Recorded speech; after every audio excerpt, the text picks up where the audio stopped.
دل کی سختی کو ڈسکس کرنے سے پہلے، اس کا علاج ڈسکس کرنے سے پہلے یہ جاننا ضروری ہے کہ دل کی سختی کے اسباب کیا ہیں۔ اکثر لوگ یہ جاننا چاہتے ہیں کہ دل کی سختی کو کیسے دور کیا جائے، لیکن اس کے اسباب کو جاننا سب سے پہلے جو ہے وہ ضروری ہے۔ جب تک ہم وہ جڑ، جب تک اس کی بنیاد کو ہم نہیں ڈھونڈ پائیں گے، اس وقت تک دل کی سختی کا جو علاج ہے وہ ممکن نہیں ہے۔ کچھ چیزیں جو ہیں وہ ہم سب کے نالج میں ہونا ضروری ہے۔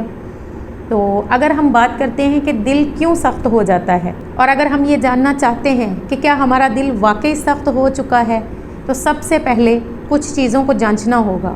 ہمیں یہ دیکھنا چاہیے کہ اگر تو نصیحت دل پر اثر نہیں کر رہی، دعاؤں میں گڑ گڑاہٹ نہیں آ رہی، آنسو جو ہیں وہ جلدی سے نہیں آتے، تو یہ نشانی ہے کہ دل سخت ہو چکا ہے۔ اس لیے ضروری ہے کہ سب سے پہلے ہم ان چیزوں کو ڈسکس کریں کہ جو دل کو سخت کر دیتی ہیں۔ ان میں سب سے پہلی اور مین جو ہے بنیادی وجہ وہ یہ ہے کہ ہم اللہ عز و جل کے ذکر سے جو ہے وہ دور ہو جاتے ہیں۔ عبادات سے دوری، نماز سے دوری، تلاوت قرآن پاک سے دوری، یہ سب چیزیں جو ہیں یہ دل کی سختی کا مین سبب ہیں، یہ بنیادی وجہ ہیں۔ گناہوں کو نہ چھوڑنا، گناہ کرتے رہنا۔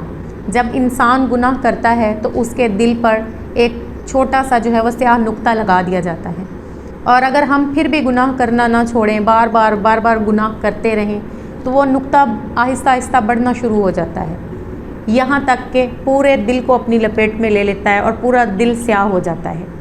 اب کیونکہ دل سیاہ ہو چکا، دل سخت ہو چکا، تو اس کو نرم کیسے کیا جائے؟ الا بذکر اللہ تطمئن القلوب، تو بے شک اللہ عز و جل کی یاد ہی سے دلوں کو سکون ملتا ہے۔ سب سے پہلے تو اللہ عز و جل کی بارگاہ کی طرف لوٹنا ہے، آخرت کی تیاری کرنی ہے، قبر کی تیاری کرنی ہے، اپنے دنیاوی معاملات کو بھی اگر درست کرنا ہے، اور اگر ہم چاہتے ہیں کہ اللہ عز و جل کی مدد، اس کی خوشنودی ہمارے دنیاوی اعمال میں بھی شامل ہو، تو پھر اس کے لیے ہمیں عبادت کی طرف آنا ہوگا۔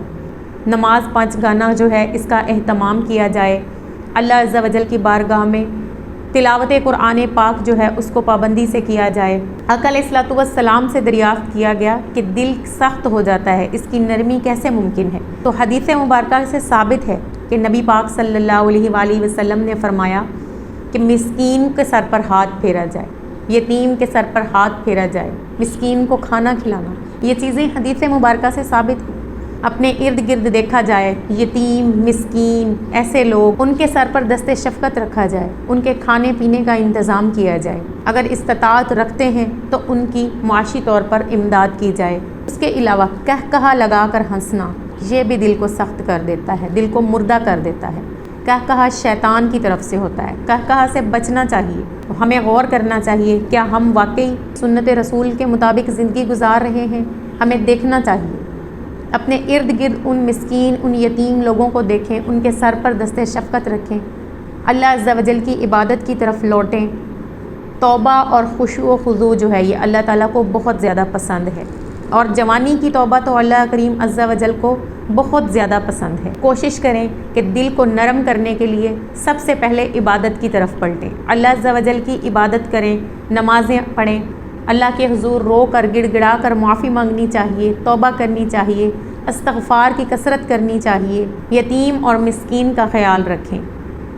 اس کے علاوہ ایک چھوٹا سا وظیفہ ہے کہ ہر نماز کے بعد اگر ہم 100 مرتبہ یا رحمانو پڑھتے رہیں تو اللہ تعالیٰ سے بہت امید ہے کہ دلوں کو جو ہے وہ نرم کر دے گا۔ اس کے ساتھ ساتھ جو بتائے گئے اعمال جو دل کو سخت کر دیتے ہیں ان سے بچنا چاہیے، اور اللہ عز و جل سے دعا کرنی چاہیے کہ وہ ہمارے دلوں کو اگر معاذ اللہ سخت ہو گئے ہیں تو ان کو نرم کر دے۔ توبہ اور استغفار کی جو کثرت ہے وہ لازمی کرنی چاہیے۔